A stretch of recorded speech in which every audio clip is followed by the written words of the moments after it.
Hello दोस्तों, कैसे हैं आप सभी लोग। आप सब लोगों का बहुत प्यार मिला जो मैंने BBMKU का first video understanding of India का डाला था। सारे बच्चों ने बहुत ज़बरदस्त प्यार दिया, लेकिन मेरा एक रिक्वेस्ट है आप सभी लोगों से कि आप अगर वीडियो को देखते हैं और अच्छा लगता है तो चैनल को सब्सक्राइब जरूर कीजिए, लाइक कीजिए और शेयर कीजिए, क्योंकि जितना ज़्यादा आप हमें प्यार देंगे हम आपके लिए उसी तरह का सर्विस आपके पास पहुँचाते रहेंगे। और हर तरह का, चूँकि आज बहुत सारे बच्चों का डिमांड आया, कुछ बच्चे फ़ोन कर दिए, कुछ तो व्हाट्सएप में मैसेज करके रिक्वेस्ट किए कि सर एक अकाउंट्स का बनाया जाए।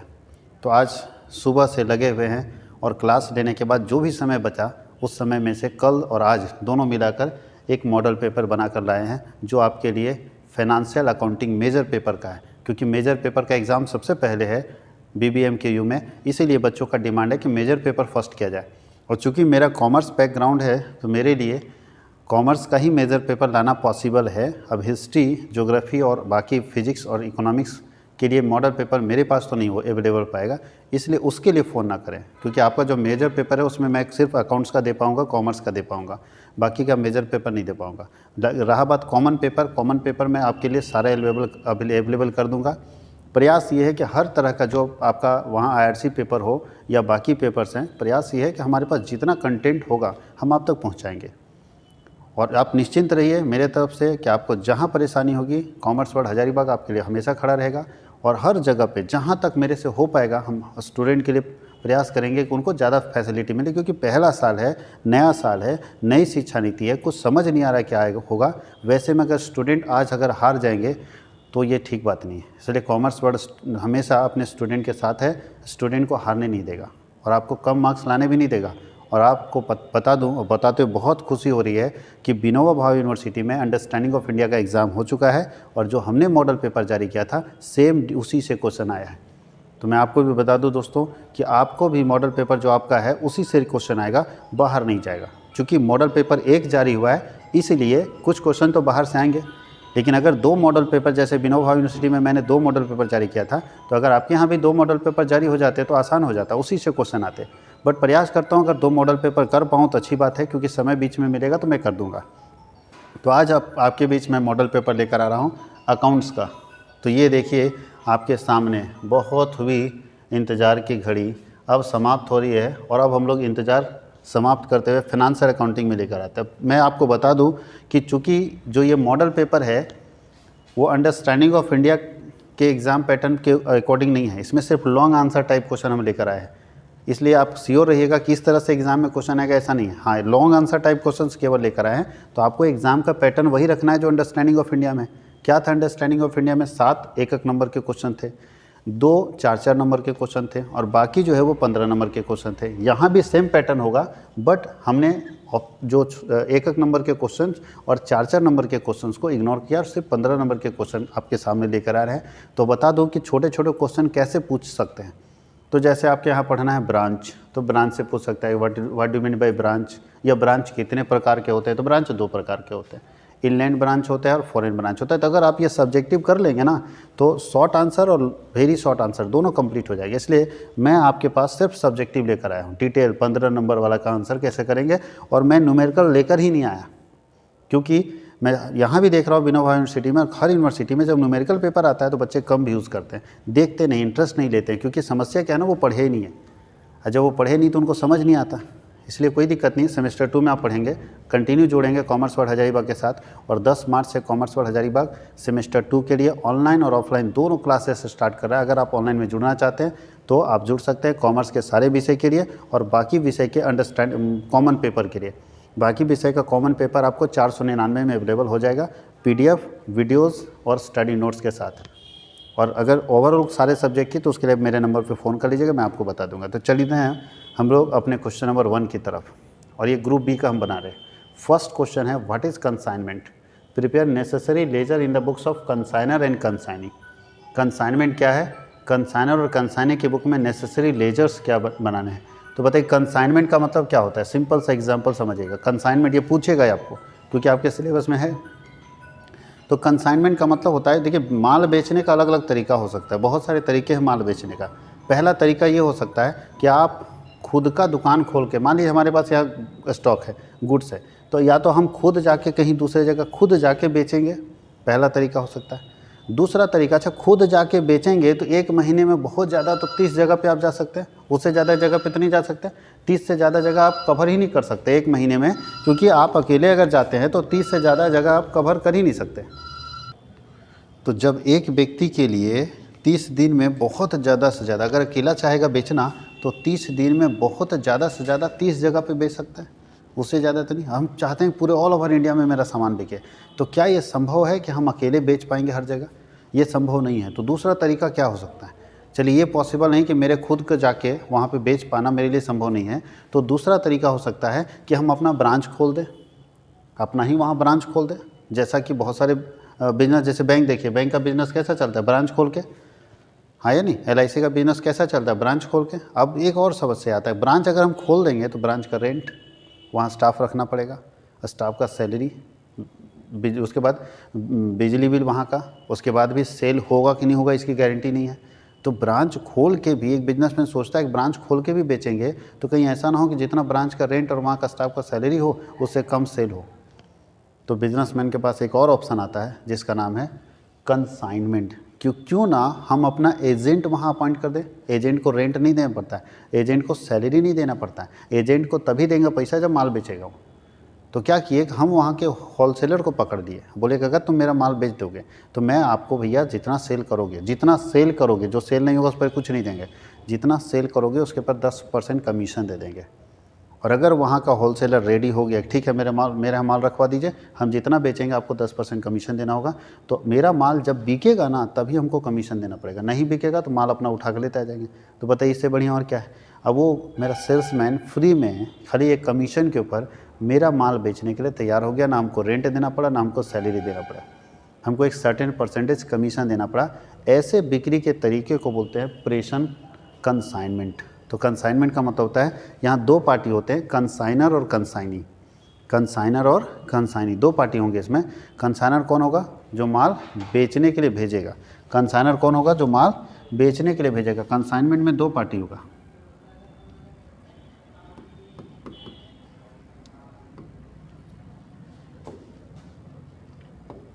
इसको प्रेषण बोलते हैं। तो प्रेषण में दो पार्टी होंगे।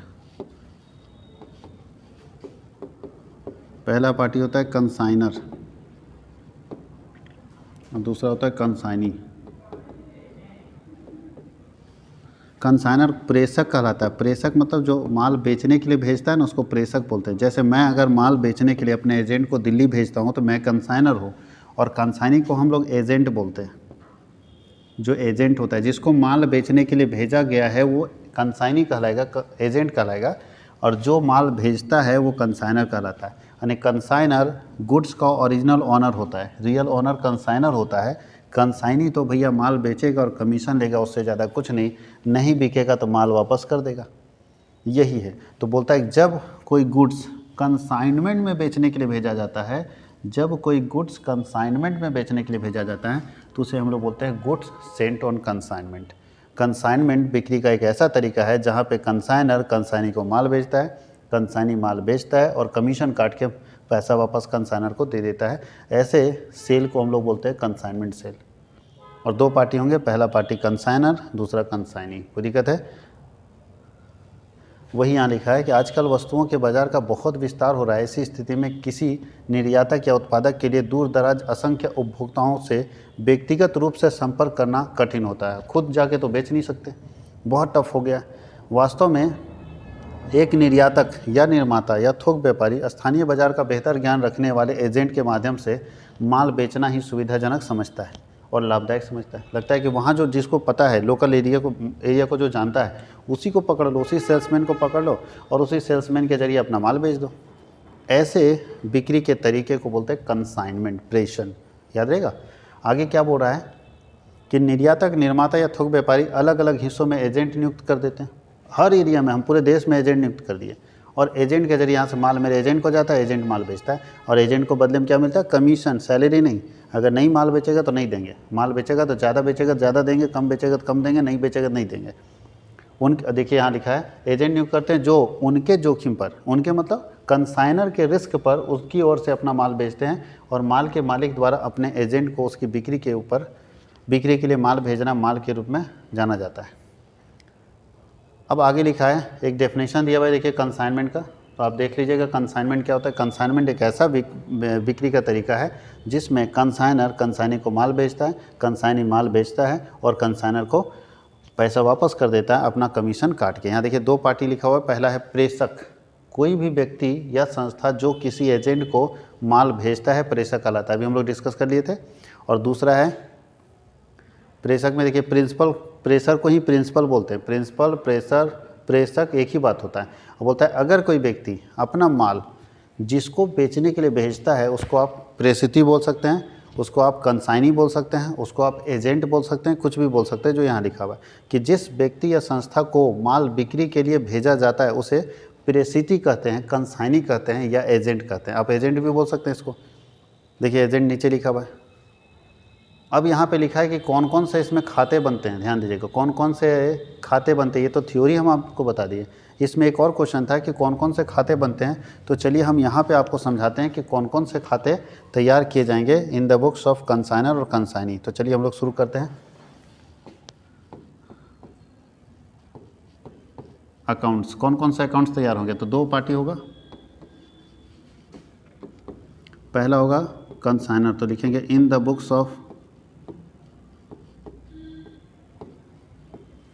बुक्स ऑफ कंसाइनर, और दूसरा है in the books of consignee.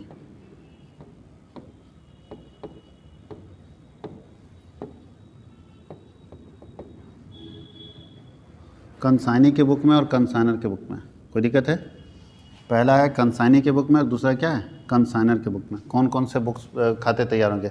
तो सर एजेंट के यहाँ कोई अकाउंटिंग नहीं बनता, एजेंट को कोई मतलब नहीं है, बोलता है no accounting, no account. Agent क्या मतलब है? वो बोलता है माल बेचेंगे भैया और हम आपको पैसा भेज देंगे। आपके जैसा जैसा कितना कंपनी का हम माल बेच रहे हैं, हम सबका खाता बनाते चले हैं। ये बोलता है कोई मतलब हमको नहीं, हम एजेंट हैं। ऐसा थोड़ी हम दिल्ली में एजेंट है तो आप ही माल बेच रहे हैं, हम सभी कंपनी का ब्रांड का माल बेचते हैं, सारा ब्रांड मेरे यहाँ मिलेगा आपको।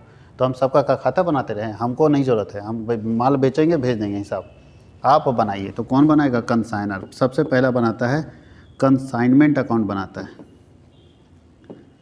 जो माल भेजेगा ना एजेंट को उसका खाता अलग से बनाएगा, कंसाइनमेंट अकाउंट। दूसरा खाता बनाता है goods sent on consignment, goods sent on consignment बनाता है।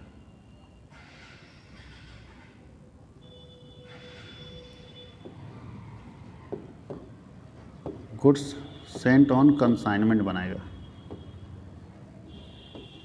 तीसरा क्या बनाएगा? कंसाइनी पर्सनल, एजेंट का खाता बना देगा।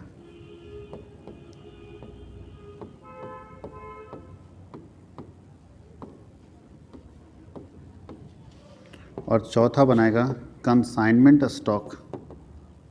ये लिख लीजिएगा, और अगर आपके पास बुक है सर तो इसका फॉर्मेट भी आप लिख सकते हैं,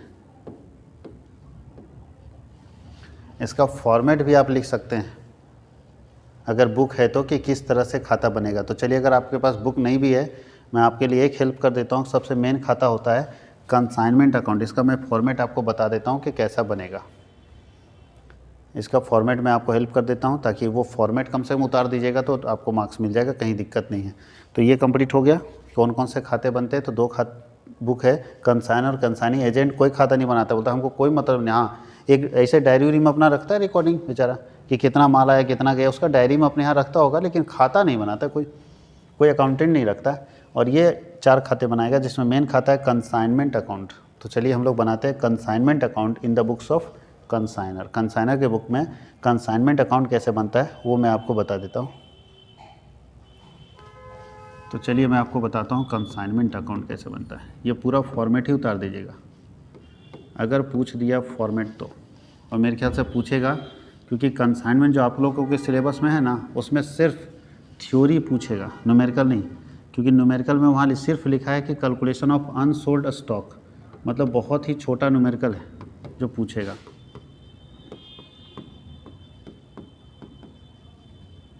ये तो जानते हैं पार्टिकुलर अमाउंट, पार्टिकुलर अमाउंट। सबसे पहले ध्यान दीजिएगा कंसाइनमेंट में क्या होगा। सबसे पहले लिखेंगे to goods sent on consignment, सबसे पहले माल भेजेंगे अपने एजेंट को, माल बिक्री के लिए भेजेंगे तो लिखेंगे गुड्स सेंट ऑन कंसाइनमेंट। सबसे पहले लिखेंगे to goods sent on consignment. मालिक क्या करता है, माल भेजने के अलावा कैश भेजता है, खर्चा, cash sent for expenses, cash sent for expenses, खर्चा भेज रहे हैं भाई कि चलो खर्चा भी भेज दे रहे हैं। कुछ एजेंट ऐसे होते हैं बोलते हैं सर हम खर्चा भी नहीं करेंगे, रेलवे स्टेशन से माल कैसे जाएगा आपका दुकान तक। सोचो दिल्ली भेज दिए तो रेलवे स्टेशन से अपना दुकान भी लेके नहीं जाता है, बोलता भाई भेजो खर्चा भेजो। तो भैया अगर मेरा माल नहीं बिक रहा है तो क्या करोगे, बोलता है ठीक है खर्चा भी भेज देते हैं। तो माल भेजे खर्चा भेजे अपने एजेंट को, सबसे पहले ध्यान देना माल भेजे और खर्चा भेजे अपने एजेंट को, डेबिट साइड लिखेंगे। सबसे पहले कंसाइनर माल भेजा, कंसाइनर खर्चा भेजा, एकदम दोनों साथ ही जाएगा, एक साथ रिकॉर्डिंग होगा, क्योंकि माल भेजेगा तो खर्चा साथ ही भेजेगा। और इधर एक चीज़ और जाता है, जो कंसाइनी है ना, कंसाइनी एजेंट, उसका अकाउंट जाता है consignee expenses, consignee personal account कर देते हैं, उसका व्यक्तिगत खाता जाएगा जिसके अंदर क्या क्या होगा, उसका खर्चा लिखेंगे, क्या खर्चा कंसाइनी कर रहा है, और उसका कमीशन लिखेंगे, कितना उसका कमीशन बन रहा है। दोनों चीज़ यहाँ पे हम लोग लिख देंगे, उसका खर्चा लिखेंगे, उसका कमीशन लिखेंगे और बाहर कर देंगे। डेबिट साइड में बाबू लोग इससे ज़्यादा कुछ नहीं जाएगा, इससे ज़्यादा कुछ नहीं जाएगा। फिर से सबसे पहले माल भेजेगा कंसाइनर कंसाइनी को, वो लिखेंगे डेबिट साइड, कंसाइनर माल के साथ खर्चा भेजेगा, वो लिखेंगे डेबिट साइड, और कंसाइनी अगर कुछ खर्चा अपने तरफ से कर दिया तो यहाँ लिखेंगे। यानी सिंपल सा है, माल भेजेगा कंसाइनर कंसाइनी को डेबिट साइड, कंसाइनर अगर खर्चा भेजेगा तो डेबिट साइड, कंसाइनी खुद खर्चा कर देगा तो डेबिट साइड। उसको दिक्कत है, माल भेजने पर कंसाइनर का खर्चा भेजने पर कंसाइनी के खर्चे को, तीन चीज़ डेबिट साइड में, माल भेजने पर कंसाइनर का खर्चा कंसाइनी का खर्चा, माल भेजने पर कंसाइनर का खर्चा कंसाइनी का खर्चा, माल भेजने पर कंसाइनर का खर्चा कंसाइनी का खर्चा, याद रहेगा। चलते हैं अब क्रेडिट साइड में। क्रेडिट साइड में क्या आ जाएगा बच्चा लोग, अब खुद सोचिए, हम अपने एजेंट को माल भेज दिए, खर्चा भी भेज दिए, वो भी अपना खर्चा किया, बेचेगा ना तो सेल करेगा, तो इधर लिखेंगे बाई कंसाइनी, एजेंट ना बेच दिया तो सेल को इधर लिखेंगे कंसाइनी पर्सनल अकाउंट, उसके खाते पर, अगर राम है तो राम अकाउंट, ठीक है, कंसाइनी पर्सनल अकाउंट। यहाँ लिखते हैं सेल, कितना माल बेचा भैया, कोई दिक्कत है, जितना बेचा है सब यहाँ लिख दो, और जो बच गया है उसको क्या लिखेंगे, बाय बैलेंस CD, और क्या लिख सकते हैं, बाय बैलेंस CD। अगर कोई डैमेज हो गया बीच में तो लिख दीजिएगा बाई PL लॉस, अगर कोई लॉस मान लीजिए आग से जल गया किसी कारण से तो PL करके लॉस में दिखा दीजिएगा, ये हमारा प्रॉफिट लॉस। अब उसके बाद हम लोग क्या करेंगे, कंसाइनमेंट का प्रॉफिट निकाल देंगे। तो यहाँ पे आएगा तो जनरल PL लिखेंगे, जनरल PL यहाँ पे रहेगा तो लिखेंगे, और इधर अगर आ गया तो भी लिखेंगे जनरल PL।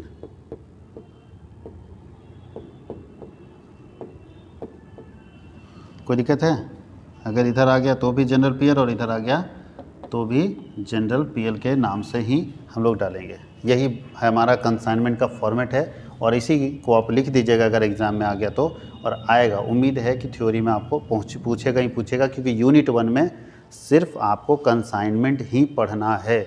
वहाँ साफ लिखा है कंसाइनर कंसाइनी का मीनिंग पढ़ना है, कंसाइनमेंट में जर्नल्स पढ़ने, अगर बुक आपके पास है जर्नल भी इसका देख लीजिएगा, जर्नल भी पढ़ना है, और इसमें कुछ नहीं है। और एक चीज़ इसमें पढ़ना है क्लोजिंग स्टॉक, ये लास्ट पढ़ना है कि CD यानी calculation of closing stock, consignment stock तक का न्यूमेरिकल अगर पूछेगा तो यहीं तक का न्यूमेरिकल आपको पढ़ना है।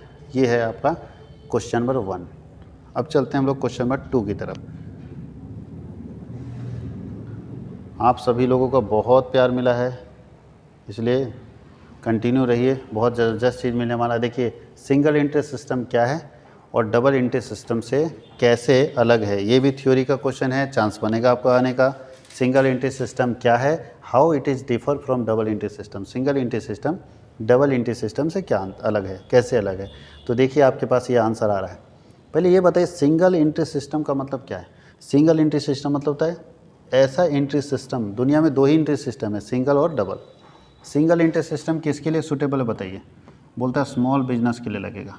जो स्मॉल बिजनेस होगा ना बच्चा लोग, उसके लिए लगता है सिंगल एंट्री सिस्टम। सिंगल मतलब एक एंट्री करेंगे, किसी ट्रांजैक्शन के एक ही साइड को रिकॉर्ड करेंगे, जबकि ट्रांजैक्शन में 2 साइड होते हैं, 2 एस्पेक्ट होता है, और अगर दोनों एस्पेक्ट को रिकॉर्ड करेंगे तो वो डबल एंट्री सिस्टम हो जाएगा, और अगर एक ही एस्पेक्ट को रिकॉर्ड करेंगे तो वो क्या कहलाता है, सिंगल एंट्री सिस्टम। तो सिंगल एंट्री सिस्टम और स्मॉल बिजनेस के लिए, ये किसके लिए सूटेबल है, तो लार्ज बिजनेस के लिए सूटेबल है।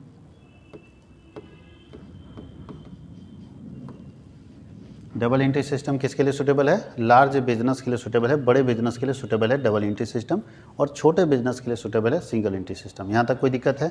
अब यहाँ ध्यान दीजिएगा, जो छोटा बिजनेस होता है वो सिंगल एंट्री, सिंगल मतलब इसको बोलते हैं इनकम्प्लीट रिकॉर्ड। इनकम्प्लीट मतलब समझते हैं, ये सही नहीं है, ये कंप्लीट रिकॉर्ड नहीं है, इसको कोर्ट भी नहीं मानता। इनकम्प्लीट, अपूर्ण लेखा। पहला है ये छोटे बिजनेस के लिए ठीक है, ये बड़े बिजनेस के लिए ठीक है, ये इनकम्प्लीट रिकॉर्ड है, इसलिए इसका नाम देखिएगा इनकम्प्लीट रिकॉर्ड भी लिखा रहता है। इनकम्प्लीट मतलब कंप्लीट नहीं है, सब कुछ ठीक ठाक नहीं है, इसके रिकॉर्ड पर कोर्ट भी भरोसा नहीं करता। देखिए अनसाइंटिफिक है, एक और चीज़ यहाँ लिखा, अनसाइंटिफिक है, अवैज्ञानिक है, कोई तथ्य नहीं, इसके लिखने का कोई सिस्टम नहीं है। और ये साइंटिफिक है, ये सही है, इसको कोर्ट भी सही मानता है। और ये कंप्लीट रिकॉर्ड है, इसमें सारा रिकॉर्डिंग कंप्लीट जाता है, कंप्लीट रिकॉर्ड है ये, याद रखिएगा। तो कंप्लीट रिकॉर्ड है double entry system, large business के लिए लगे डबल एंट्री सिस्टम, साइंटिफिक है डबल एंट्री सिस्टम, प्रिंसिपल के अकॉर्डिंग होता है डबल एंट्री सिस्टम, बिना प्रिंसिपल का सिंगल एंट्री सिस्टम, कोई रूल्स नहीं single entry system, unscientific system single entry system, incompleted single entry system, छोटे बिजनेस के लिए सिंगल एंट्री सिस्टम। पान का दुकानदार कैसे लिखता है, सिंगल में। अब बताइए सिंगल एंट्री सिस्टम आधा लिखता है आधा गायब कर देता है। राशन वाले सुधार खा के पैसा नहीं देंगे तो क्या कर लेगा, बस सही शरीर में मजबूत रहना पड़ेगा, फाइटिंग शुरू हो जाएगा। तो भैया अगर राशन वाले से पैसा ले लिए उधार और नहीं देंगे तो क्या कर लेगा, कोई रिकॉर्डिंग है क्या, कोर्ट में जीत जाएगा, मेरे से नहीं जीत पाएगा, क्योंकि उसके पास क्या है, सिंगल। और यही काम थोड़ा बैंक के साथ कभी छेड़छाड़ करके देखो, बैंक बड़ा सा शेर है, बब्बर शेर, छेड़छाड़ करोगे सीधा कोर्ट में नजर आओगे, और कोर्ट के बाद जेल जाओगे, क्योंकि बैंक कौन सा रिकॉर्डिंग रखता है, डबल। तो डबल एंट्री सिस्टम पूरा प्रूफ रहता है, 2 बार लिखते हैं, 2 बार हर ट्रांजैक्शन को लिखते हैं, इसमें हर ट्रांजैक्शन को एक ही बार लिखते हैं। तो एक पार्टी को बताइए जी, कोई दुकानदार अपने डायरी में अपना नाम, मेरा नाम लिख दिया कि सतीश कुमार मेरे से 3000 रुपये का खाए हैं, क्या वो कोर्ट में प्रूफ माना जाएगा, उसका डायरी है, अपने हाथ से वो लिखा है। तो उस हिसाब से सर हम भी अपने डायरी में अपने हाथ से लिखे हैं कि वही बिजनेसमैन मेरे से 6 लाख रुपये लिया उधार, कोर्ट मान जाएगा ना, उसका बात मानेगा ना मेरा बात मानेगा। लेकिन डबल एंट्री सिस्टम में सब मानेगा, क्योंकि 2 रिकॉर्डिंग है, इसलिए हर जगह पे 2 एस्पेक्ट, यानी लेन देन के जो दोनों पक्ष होते हैं, दोनों पक्ष का लेखा करना, दोहरा लेखा पन्ना लिखा जाता है। दोहरा मतलब डबल, एंट्री मतलब लेखा, और सिस्टम मतलब प्रणाली। ऐसी प्रणाली जहां लेन देन के दोनों पक्षों का लेखा किया जाता है, डबल एंट्री सिस्टम होता है। और ऐसा सिस्टम जहां पे लेन देन के केवल एक पक्ष का लेखा किया जाता है, उसको सिंगल एंट्री सिस्टम बोलते हैं। कोई दिक्कत किसी को। अब यहाँ लिखा है कि वैज्ञानिक और अवैज्ञानिक, तो ये जो है अवैज्ञानिक पद्धति लिखा है। देखिए यह व्यवस्था अवैज्ञानिक है, ये सही नहीं है, ये ठीक नहीं है। लेकिन क्या करे, बड़ा बिजनेसमैन डबल एंट्री सिस्टम रख नहीं सकता। अब डबल एंट्री सिस्टम रखेगा तो कंप्यूटर रखना होगा, अकाउंटेंट रखना होगा। पान दुकानदार के लिए सक्षम है, पान का दुकानदार क्या करेगा बेचारा, जितना कमाएगा नहीं उससे ज़्यादा तो अकाउंटेंट मांग लेगा, तो उसके लिए सिंगल ही ठीक है। सरकार बोलती है अगर छोटा बिजनेस है तो तुम सिंगल चलो, और बड़ा हो गए तो डबल रखना होगा। ये साइंटिफिक सिस्टम होता है। उसके बाद बोलता है रिकॉर्डिंग कैसे करोगे, कौन लेन देन रिकॉर्ड होगा, सिंगल में कौन सा रिकॉर्ड होगा और डबल में कौन सा रिकॉर्ड होगा। तो देखिए सिंगल में कौन सा रिकॉर्ड होता है, बोलता है कि सिंगल एंट्री सिस्टम में कभी कभी किसी लेन देन के दोनों पक्ष को लिखा जाता है। सिंगल एंट्री सिस्टम में किसी लेन देन के दोनों पक्ष लिखे जाते हैं, किसी लेन देन के एक पक्ष लिखे जाते हैं, किसी को लिखा ही नहीं जाता। फिर से सुनिएगा, सिंगल एंट्री सिस्टम में किसी ऐसे लेन देन होते हैं जिनके दोनों पक्षों का लिखा होता है, किसी का एक पक्ष का होता है, किसी का एक भी नहीं होता है। इसका गारंटी नहीं कि किसका कौन रिकॉर्डिंग कर देगा। और डबल में बोलता है हर पक्ष का दोनों साइड लिखा था, इसमें हर लेन देन का दोनों साइड लिखा जाता है। जबकि इसमें बोलता है कि कुछ लेन देन ऐसे मिलते हैं जिसका शायद दोनों लिख दे, कुछ का एक लिखे और कुछ का लिखेंगे नहीं। ऐसे रिकॉर्डिंग को हम लोग बोलते हैं सिंगल एंट्री सिस्टम। बताइए राशन दुकान में आप सामान खरीदने जाते हैं, सामान खरीदे, पैसा दुकानदार को दे दिए, क्या दुकानदार कहीं रिकॉर्ड करता है, नहीं करता है। तो क्या किया, रिकॉर्डिंग ही नहीं किया। तो कुछ लेन देन को दोनों साइड लिखेंगे, कुछ लेन देन का एक साइड लिखेंगे और कुछ को तो लिखेंगे ही नहीं। इसको बोलते हैं सिंगल, अपूर्ण, आधा अधूरा। आगे लिखता है कि मेंटेनेंस ऑफ अकाउंट्स, कौन कौन खाते बनाएंगे। तो देखिए इसमें सिंगल एंट्री सिस्टम में केवल पर्सनल अकाउंट रखा जाता है। केवल क्या, only personal account is mentioned, real account और नॉमिनल अकाउंट को इग्नोर करते हैं। सिंगल एंट्री सिस्टम वाले लोग केवल पर्सनल अकाउंट रखते हैं, रियल अकाउंट और नॉमिनल अकाउंट को इग्नोर करते हैं, जबकि डबल एंट्री सिस्टम वाले लोग पर्सनल अकाउंट, रियल अकाउंट और नॉमिनल अकाउंट तीनों रखते हैं। इसलिए आप लोग देखिएगा जब डबल पढ़ रहे थे तो पर्सनल, रियल, नॉमिनल तीनों पढ़े, आप तीनों खाते रखे जाते हैं। उसके नीचे लिखा है लेजर्स। कैसे लेजर बनेगा? तो बोलता है कि यहाँ पे केवल डेटर और क्रेडिटर बनेगा।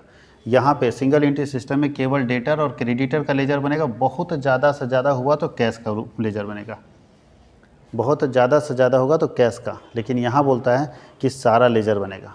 डबल एंट्री सिस्टम में सारे लेजर बनेंगे। कोई दिक्कत किसी को? तो याद रखिएगा इसमें डेटर क्रेडिटर, डेटर क्रेडिटर मतलब समझते हैं? बताइए, राशन दुकानदार क्या करता है? सारा लेजर नहीं बनाता, परचेज का कोई लेजर नहीं बनाता है। लेकिन अगर कोई उधार खाया तो उसके नाम पर चढ़ा दिया होगा। रमेश का उधार, गणेश का उधार, सुरेश का उधार चढ़ाता है, लेकिन नकद वाला चढ़ाता ही नहीं। तो इसलिए ये इसके यहाँ डेटर और क्रेडिटर का लेजर ज़्यादा बनेगा, लेकिन इसमें तो सारा लेजर बनाना पड़ेगा। ज़रूरी है या नहीं है कोई मतलब नहीं, लेकिन लेजर तो सारे बनाना पड़ेंगे। तो एक ये डिफरेंसेस हम लोगों के बीच में है। और लास्ट हम लोग पॉइंट देख रहे हैं, सेकेंड लास्ट पॉइंट है कि under this system arithmetical accuracy can not be checked. इस पद्धति में आपको पता ही नहीं चलेगा कि मेरा सही बन रहा है गलत बन रहा है। आधा लिखे हो भैया, किसी का लिखे हो, किसी का एक साइड लिखते हो, किसी का दोनों साइड लिखते हो, कैसे मिला पाओगे? ट्रायल बनता ही नहीं इसमें। अच्छा, सिंगल एंट्री सिस्टम में बहुत इंपॉर्टेंट चीज़ मैं बता दूँ, जर्नल भी नहीं बनेगा, लेज़र भी नहीं बनेगा और ट्रायल भी नहीं बनेगा। जर्नल भी नहीं, लेजर भी नहीं और ट्रायल भी नहीं, तो पीएल भी नहीं है और बैलेंस शीट भी नहीं। बात समझ गए? क्योंकि कहाँ से बनेगा? आधा लिखते हो आधा गायब कर देते हो, दोनों साइड कहाँ से मिलेगा?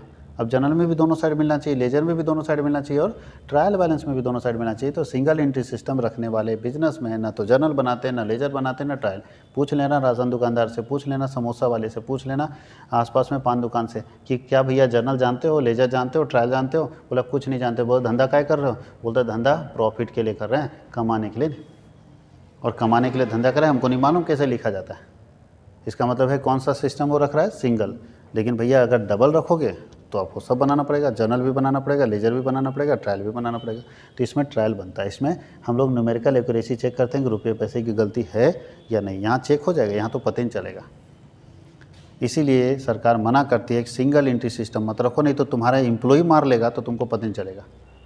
बताओ जी, राशन दुकानदार अगर सिंगल एंट्री सिस्टम रख रहा है, आधा लिखा आधा नहीं लिखा है, उसका कर्मचारी मार लेना पैसा तो उसको अपने नहीं बुझाएगा।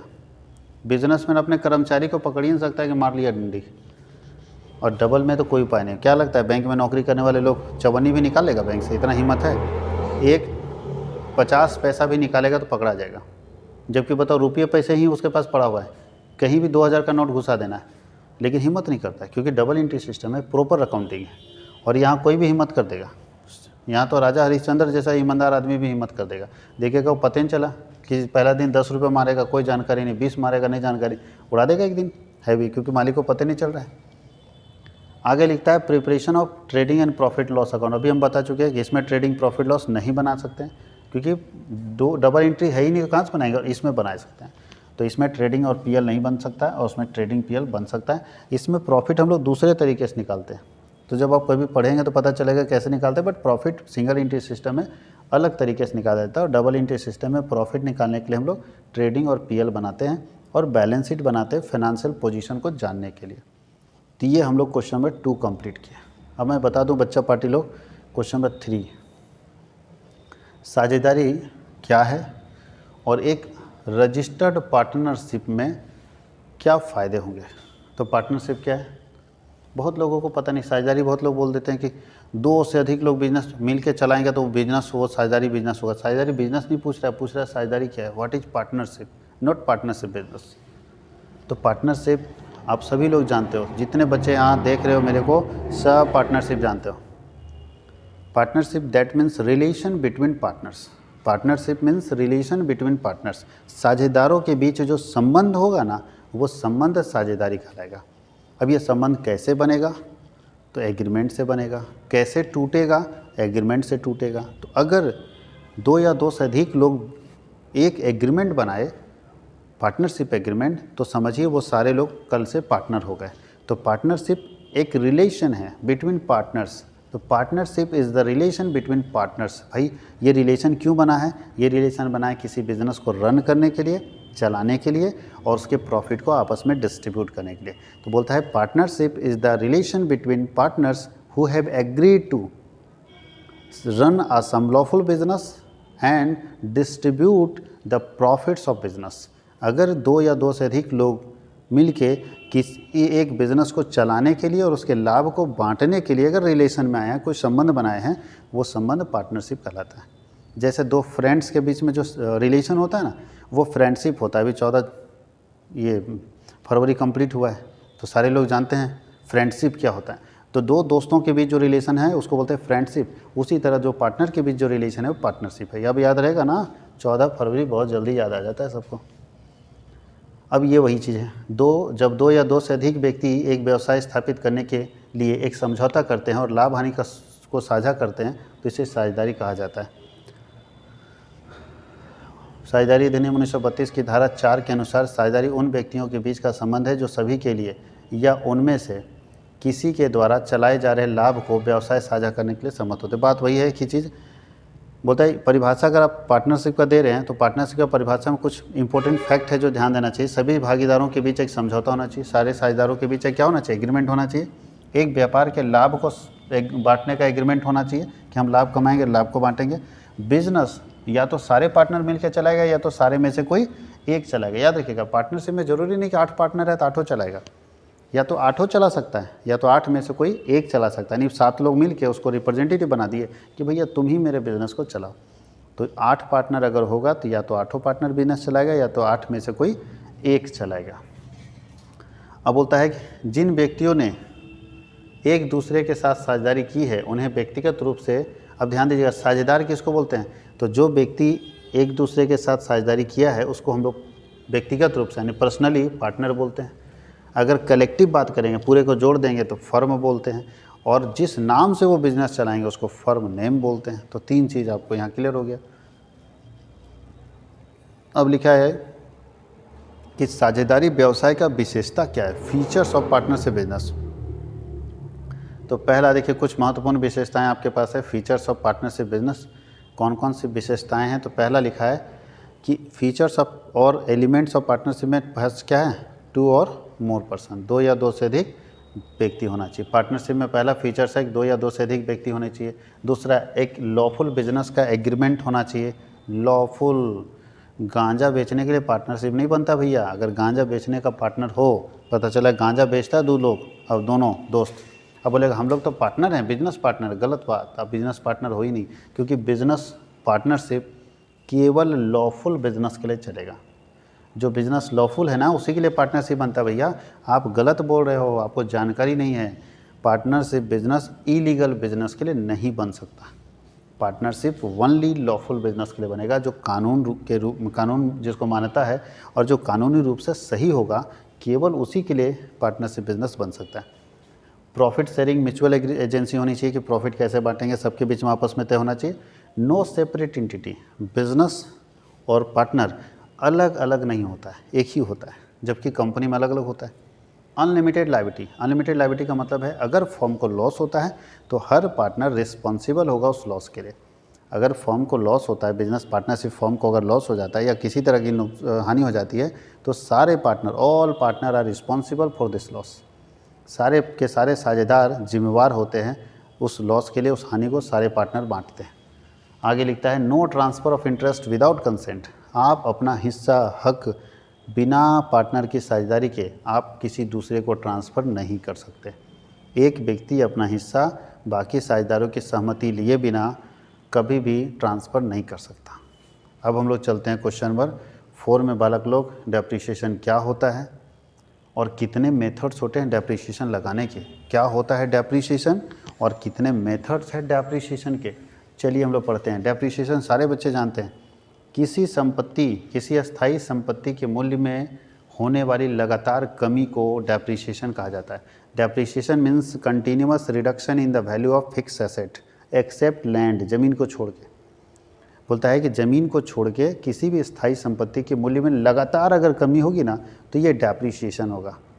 ज़मीन को छोड़ के, याद रखना है। अब मान लो कि कभी किसी संपत्ति का वैल्यू कम हो रहा है, फिर कभी बढ़ रहा है, कभी कम हो रहा है, कभी बढ़ रहा है, इसको डेप्रिसिएशन नहीं बोलते, इसको बोलते हैं फ्लक्चुएशंस। ये फ्लक्चुएशन हो रहा है, कभी कभी किसी प्रॉपर्टी में फ्लक्चुएशंस होते हैं, बट वो डेप्रिसिएशन नहीं। Depreciation that means continuous reduction in the value of fix asset. अगर आपके यहाँ स्थायी संपत्ति है और उसका मूल्य लगातार घटता है तो इस लगातार घटने वाली समस्या को हम लोग बोलते हैं डेप्रिसिएशन, जो यहाँ पे पास दिया हुआ है डेप्रिसिएशन का। तो आप इससे यहाँ से देख के लिख सकते हैं डेप्रिसिएशन का डेफिनेशन। 4-5 डेफिनेशन हमने दे दिया, लिखो जितना लिख सकते हो। तो देख लो एक बार, जितना कॉपी में मन करता है भर दो। वैसे भी जो बच्चा नहीं पढ़ा है ऊपर वाले का नाम लेके भर ही दे रहा है और यूनिवर्सिटी पास भी कर दे रहा है। वाह रे यूनिवर्सिटी। परिभाषा लिख लिया। बोर्ड में कितने मेथड्स है डेप्रिसिएशन के? तो वैसे तो आप सभी लोग केवल 2 ही मेथड पढ़े होंगे, लेकिन मैं आपको 5 मेथड यहाँ बता देता हूँ और 5 से 6 मेथड बता देता हूँ। जितना आपको पसंद आए लिख दीजिएगा, बट 4-5 जरूर लिखिएगा, क्योंकि 20 नंबर का क्वेश्चन पूछा जाएगा बालक, तो 2 मेथड लिखने से मज़ा नहीं आएगा, 5 मेथड जरूर लिखना चाहिए। फर्स्ट मेथड जो आप सब लोग जानते हैं, फिक्स इंस्टॉलमेंट मेथड। इसका दूसरा नाम जानते हैं आप सभी लोग? SLM बोलते हैं इसको आप क्या बोलते हो? SLM। इसी को बोलते हो SLM, straight line method. Clear? या इसी को बोलते हो original cost method, OCM, original cost method, straight line method या फिक्स इंस्टॉलमेंट मेथड। यही मेथड है जो आप बचपन से पढ़ते आ रहे हैं डेप्रिसिएशन में। बचपन दैट मीन्स फर्स्ट ईयर से। बोलता है कि ऐसा विधि जिसमें एक बार जो डेप्रिसिएशन कैलकुलेट कर लेंगे वही डेप्रिसिएशन हर साल इस्तेमाल करेंगे, इसको बोलते हैं फिक्स इंस्टॉलमेंट मेथड। एक बार अगर पहला साल किसी प्रॉपर्टी का डेप्रिसिएशन 10,000 आ गया तो हर साल उस प्रॉपर्टी का डेप्रिसिएशन 10,000 होगा। अगर साल का हम डेप्रिसिएशन निकालेंगे तो उसको बोलते हैं fix instalment method. Straight line क्यों बोलते हैं? क्योंकि जब फिक्स इंस्टॉलमेंट का ग्राफ बनाएंगे ना, तो इसका ग्राफ देखिए स्ट्रेट ऐसे बनता है, ये डेप्रिसिएशन का ग्राफ बनेगा, एकदम सीधा रहेगा, इसलिए नाम है स्ट्रेट लाइन। और ओरिजिनल कॉस्ट इसलिए क्योंकि जब भी इसमें डेप्रिसिएशन चार्ज होगा तो संपत्ति के ओरिजिनल कॉस्ट पर होगा, संपत्ति के वास्तविक लागत पर होगा। इसलिए 3 मेथड्स हम लोग आपको बता दिए। फर्स्ट मेथड के अंदर 3 चीज़ आप आराम से लिख सकते हैं डिटेल यहाँ पे। अच्छा, डेप्रिसिएशन का फॉर्मूला क्या होता है? सुन के लिख लीजिएगा, यहाँ लिख नहीं रहे हैं। डेप्रिसिएशन इक्वल टू होता है cost of asset into rate of depreciation by 100। Cost of asset into rate of depreciation by 100। कोई दिक्कत है? Cost of asset into rate of depreciation by 100, ये हमारा डेप्रिसिएशन का फॉर्मूला होगा। कोई दिक्कत है? एक और फॉर्मूला होता है depreciation equal to cost of asset minus scrap value divided by life of asset. Cost of asset minus scrap value divided by life of assets, ये फॉर्मूला हम लोग यहाँ पे यूज कर सकते हैं। चलते हैं दूसरा क्वेश्चन। दूसरा मेथड जो है डिमिनिशिंग बैलेंस मेथड, सब लोग जानते हैं, इसका नाम DBM हम लोग बोलते हैं। इसको क्या बोलते हैं? DBM, diminishing balance method. अच्छा, DBM तो यहाँ लिखा हुआ है, DBM लिखा हुआ है, इसी को हम लोग बोलते हैं रिड्यूसिंग बैलेंस मेथड, या इसी को WDV बोलते हैं, written down value method. Written down value method, reducing balance method और डिमिनिशिंग बैलेंस मेथड, तीनों मेथड इसी का नाम है। इसमें क्या होता है कि जो एसेट्स का कॉस्ट होता है, जैसे पहला साल अगर 1 लाख रुपए का प्रॉपर्टी है, 10,000 लिखा है, चले 10,000 में 10% अगर डिक्रीज होगा तो 1,000 डिक्रीज हो जाएगा, बचेगा 9,000। तो बोलता है अगले साल ना 9,000 पर डेप्रिसिएशन लगेगा। फिर 9,000 का 10% कितना आएगा? 900। फिर बचेगा 8100। तो अगले साल जो लगेगा ये 8100 पर लगेगा 810। ये है देखिए डिमिनिशिंग बैलेंस मेथड के हर साल जो घट के बचेगा, नहीं 10,000 में 1,000 घट के 9,000 बचा, तो 9,000 का 10%, फिर घटा 8100 बचा, 8100 का 10%, ये होता है DBM। और SLM में हर साल कितना लगता है? SLM में हर साल 1,000 लगता है। तो मुझे नहीं लगता किसी बच्चे को दिक्कत है, क्योंकि ये दोनों तो फेमस मेथड्स है।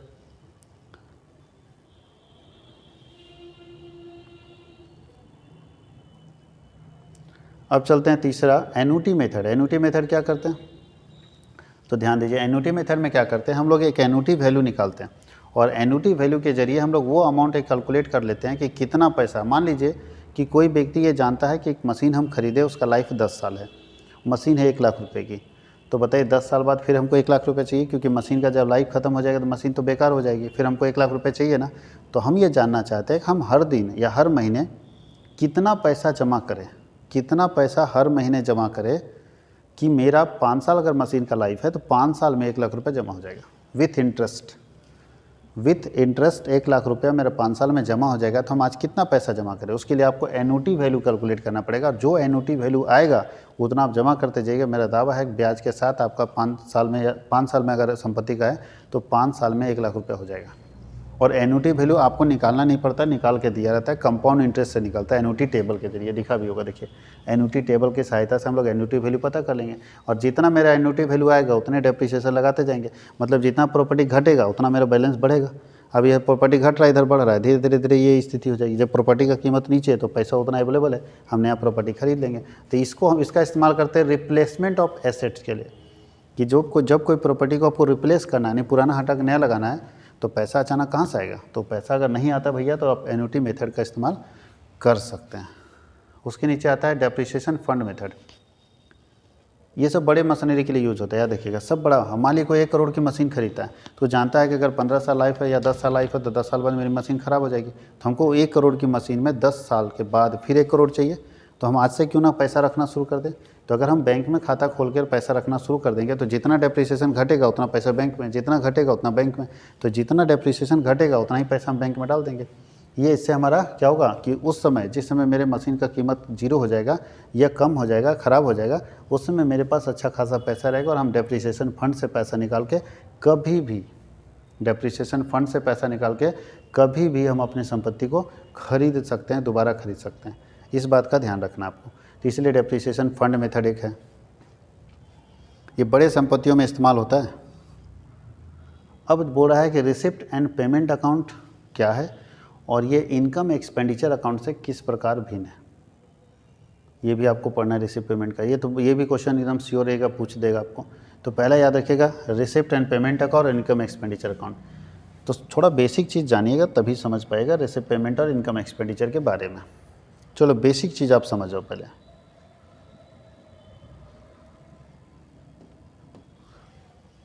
रिसिप्ट एंड पेमेंट अकाउंट एक किसी भी साल के रिसिप्ट और पेमेंट को दिखाता है। रिसिप्ट एंड पेमेंट अकाउंट किसी भी साल के रिसिप्ट और किसी भी साल के पेमेंट को लिखेंगे। ध्यान दीजिएगा, इसमें क्या करेंगे, पैसा अगर आएगा तो ज़रूर लिखेंगे, पैसा जाएगा तो ज़रूर लिखेंगे। पैसा आएगा तो रिसिप्ट में, पैसा जाएगा तो पेमेंट में।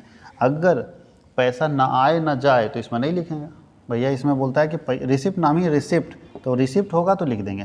पेमेंट, पैसा जाएगा तो लिख देंगे भैया। पैसा जा रहा है चाहे किसी साल का हो, किसी भी साल का अगर पैसा आ गया तो भी लिखेंगे, और किसी भी साल का अगर पैसा चला गया तो भी लिखेंगे। किसी भी साल का पैसा अगर रिसिप्ट होता है तो भी लिखेंगे, पेमेंट होता है तो भी लिखेंगे, कोई भी साल का हो। लेकिन भाई साहब यहाँ करेंट ईयर का लिखेंगे, यहाँ केवल करेंट ईयर का। अगर 2016 का बना रहे तो 2016 का इनकम और 2016 का एक्सपेंडिचर लिखेंगे। चाहे उसको पैसा दिए हैं नहीं दिए कोई मतलब नहीं करता, लेकिन लिखना है 2016 का नहीं, केवल करेंट ईयर का हिसाब किताब इसमें लिखा जाता है। और इसमें किसी भी साल का रिसिप्ट और किसी भी साल का पेमेंट लिख सकते हैं। अगर 2017 का बना रहे हैं और 2014 का पैसा मिला तो लिख दीजिए, पैसा मिल गया ना। नहीं मिला तो नहीं लिखेंगे, नहीं मिला तो नहीं लिखेंगे। लेकिन इसमें बोलता है मिले ना मिले, साल भर का ही लिखना आपको।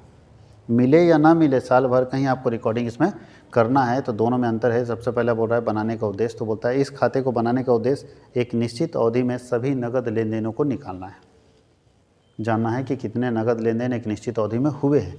और इसका बनाने का उद्देश्य होता है शुद्ध प्राप्ति को, सरप्लस और डेफिसिट निकालना, कि एक निश्चित अवधि में कितना हमको सरप्लस मिल रहा है और कितना हमारा डेफिसिट हो रहा है। यानी इनकम ज़्यादा हो रहा है या एक्सपेंडिचर ज़्यादा होगा, उसकी जानकारी यहाँ से पता करनी हो कि इनकम ज़्यादा हो या एक्सपेंडिचर ज़्यादा हो रहा है। सेकेंड बोल रहा है यहाँ पे डेबिट पक्ष में क्या लिखते हैं, तो बताइए इसके रिसिप्ट, नाम ही रिसिप्ट एंड पेमेंट, तो बोलता है इसके डेबिट पक्ष में कैपिटल रिसिप्ट और रेवेन्यू रिसिप्ट दोनों लिखते हैं। इसके डेबिट साइड में कैपिटल रिसिप्ट और रेवेन्यू रिसिप्ट दोनों लिखा जाता है, जबकि इसके डेबिट साइड में एक्सपेंडिचर को लिखा जाता है, वो भी करेंट ईयर के। और कौन सा एक्सपेंडिचर, तो रेवेन्यू एक्सपेंडिचर। इसके डेबिट साइड में केवल रेवेन्यू एक्सपेंडिचर लिखा जाता है, वो भी करेंट ईयर का। और इसमें बोलता है कि कैपिटल रिसिप्ट हो या रेवेन्यू रिसिप्ट हो, दोनों इसको लिखेंगे।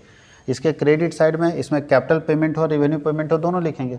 लेकिन इसमें केवल रेवेन्यू पेमेंट लिखा जाता है, वो भी केवल करेंट ईयर का लिखा जाता है, जो कि यहाँ लिखा हुआ है। आगे लिखा है एडजस्टमेंट्स, इसमें कोई एडजस्टमेंट नहीं करते हैं। रिसिप्ट पेमेंट में कोई एडजस्टमेंट्स नहीं करेंगे। और इसमें बोलता है एडजस्टमेंट किया जाता है, जैसे आउटस्टैंडिंग एक्सपेंसेस, आउटस्टैंडिंग इनकम, सबका एडजस्टमेंट्स इसमें करेंगे, और इसमें कोई एडजस्टमेंट्स नहीं करेंगे।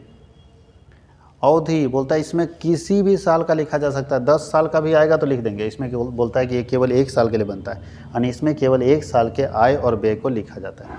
इसमें केवल 1 साल के आय और व्यय को लिखा जाता है, जबकि इसमें किसी भी साल के इनकम को लिखेंगे, देखिए लिख दिया है, चाहे पिछले वर्ष से हो, चाहे करेंट ईयर से हो, चाहे आगे वाले साल से, सब लिख देंगे।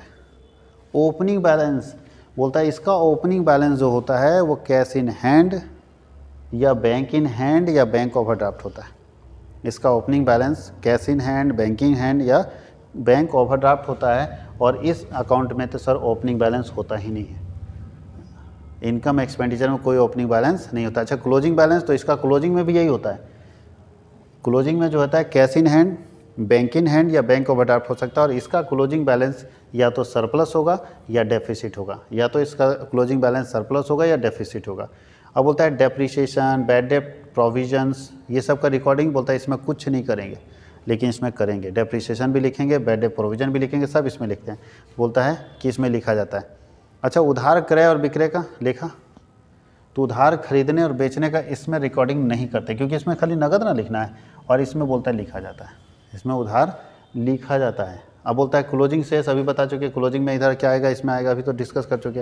अंतिम शेष का हस्तांतरण, बोलता है इसका जो क्लोजिंग शेष होता है ना वो अगले साल ट्रांसफ़र होगा। इसका जो क्लोजिंग बैलेंस होता है वो अगले साल ट्रांसफ़र होता है, अगले साल फिर रिसिप्ट पेमेंट में लिखा जाएगा। जबकि इसका क्लोजिंग शेष जो होता है वो कैपिटल फंड में ट्रांसफ़र हो जाता है, कैपिटल फंड में ट्रांसफ़र हो जाता है इसका क्लोजिंग बैलेंस। तो ये हम लोग रिसिप्ट एंड पेमेंट का भी देख लिए। अब हम लोग एक क्वेश्चन और देखेंगे, 6 नंबर क्वेश्चन है, what is branch account, explain its importance and types of branches. Branch account क्या है, यह कितने प्रकार का है, कितना इसका महत्व क्या है और कितने प्रकार का है। तो बताइए ब्रांच क्या होता है। फिर मैं बता दूं, माल बेचने का, अभी मैं बताया था कंसाइनमेंट, कंसाइनमेंट माल बेचने का एक तरीका था, एक तरीका ब्रांच है। अगर कोई कंपनी बड़ी है, बड़ा ब्रांड है, तो उसको लगता है कि हम अपना माल एजेंट के थ्रू बेचेंगे तो अच्छा नहीं लगेगा, प्रेस्टीज नहीं है। तो कंज्यूमर के बीच में अच्छा रीच पहुंचना है, अच्छा रेपुटेशन पहुंचना है, तो उसके लिए क्या करेंगे, खुद का ब्रांच ओपन कर देते हैं। तो बहुत बड़ी बड़ी जो कंपनियां होती हैं वो चाहती है कि हम अपना प्रोडक्ट अच्छे कंज्यूमर को बेचें, और उसके लिए हम एजेंट को नहीं देंगे, एजेंट पता नहीं कैसे बिहेव करेगा कंज्यूमर के साथ, तो हम खुद का ब्रांच खोलेंगे और अपने ही ब्रांच में अपने प्रोडक्ट को बेचेंगे। तो ब्रांच देश के अलग अलग शहरों में खुल सकते हैं, विदेशों में भी खुल सकते हैं। बोलता है कि जब एक सेलर अपने प्रोडक्ट को बेचने के लिए ब्रांच का सिस्टम का सहारा ले लेता है तो ऐसे सिस्टम को बोलते हैं ब्रांच। और ध्यान दीजिएगा, आज बैंक हो, चाहे LIC हो, चाहे बाकी बड़े बड़े शॉपिंग कॉम्प्लेक्स हो, चाहे शोरूम्स हो, वो सारे ब्रांच के जरिए चल रहे हैं। अपने ब्रांचेज ओपन करते हैं और ब्रांच के जरिए अपने बिजनेस को चला रहे हैं। तो ब्रांच अलग अलग शहरों में अगर आपको फैलना हो, अपना माल बेचना हो, तो उसके लिए आज एक टेक्निक है कि आप अपना ब्रांच ओपन करके भी माल को बेच सकते हैं। तो बोलता है कि जैसे जैसे एक फर्म का व्यवसाय आकार में बढ़ता जाता है, बिक्री और सेवाएं और उनके मुनाफे को बढ़ने के लिए एक व्यावसायिक चिंता विभिन्न इलाकों, शहरों और कस्बों या विभिन्न देशों में अपने कार्यालय खोलती है। और ऐसे कार्यालयों को क्या बोलते हैं, शाखा बोलते हैं। कि अगर हम अपना माल बेचना चाहते हैं, प्रॉफिट बढ़ाना चाहते हैं, तो अलग अलग गांव में, शहर में, है ना, अलग अलग देशों में अगर हम अपना ब्रांच ओपन करते हैं, कार्यालय खोलते हैं, ऑफिस खोलते हैं, तो सारे के सारे ऑफिसेस कहलाते हैं ब्रांच। बोलते हैं ये सारे शाखाएं अपना जो बिजनेस चलाती है वो किसके अंडर चलाती है, हेड ऑफिस के अंदर चलाती है, मुख्य कार्यालय के नियंत्रण में चलाती है। यानी जो सारे ब्रांचेज को हैंडल करता है उसको बोलते हैं हेड ऑफिस, मुख्य कार्यालय, वो सारे ब्रांचेज को हैंडल करता है। आगे लिखता है इस प्रकार एक शाखा को एक उद्यम, ये पूरा डेफिनेशन अपना लिखते रहिएगा ब्रांच के बारे में।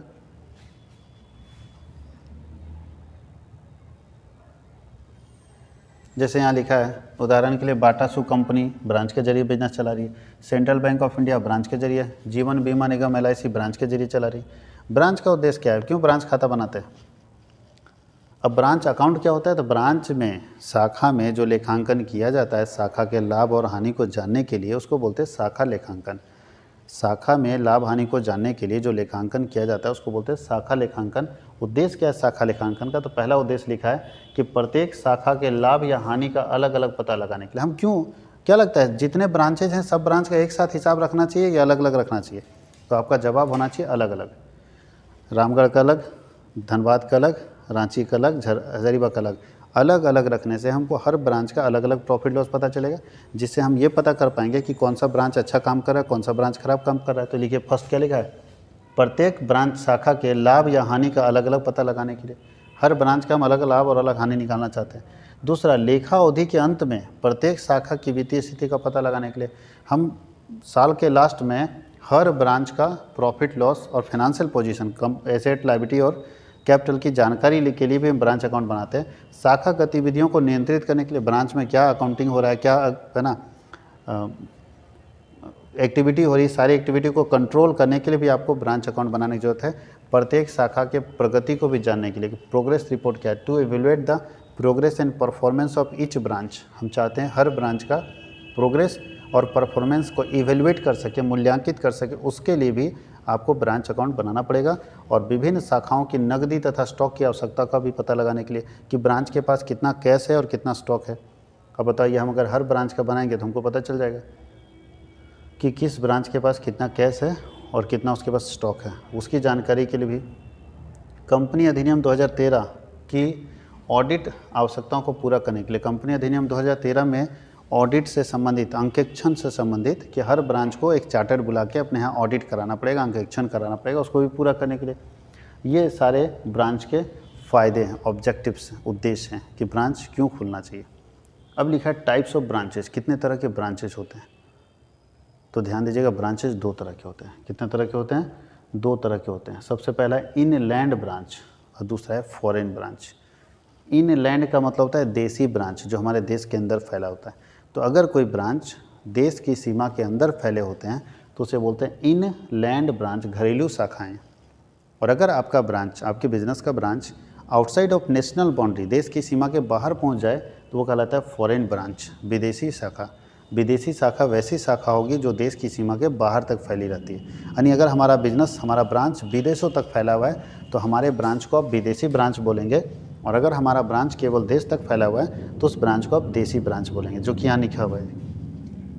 देश की शाखाएं ऐसी शाखाएं जो क्षेत्र के भीतर ही स्थित होती है, यानी देश के भीतर, और जो देश से बाहर चली जाती है उस शाखा को कौन सी शाखा बोलते हैं? विदेशी शाखा बोलते हैं। मुझे नहीं लगता है किसी बच्चे को यहाँ तक में कोई दिक्कत होनी चाहिए। और ये एक मॉडल पेपर नहीं, आपके लिए रामबाण है सर। क्वेश्चन इधर से बहुत सारे आएंगे, तो मेरा सारे बच्चों से रिक्वेस्ट है कि अच्छे से पढ़ें, बेहतरीन तरीके से पढ़ें, पूरे वीडियो को ठीक से देखें। इसके लिए धन्यवाद। आप वीडियो को शेयर करें और अगर आपको लगता है तो सर आप अपना रीचिंग बढ़ाएं जितना ज़्यादा इस चैनल को, क्योंकि आपका चैनल अगर ये आगे बढ़ेगा तो आप तक बहुत सारी फैसिलिटी लेकर आएगा। Thank you very much.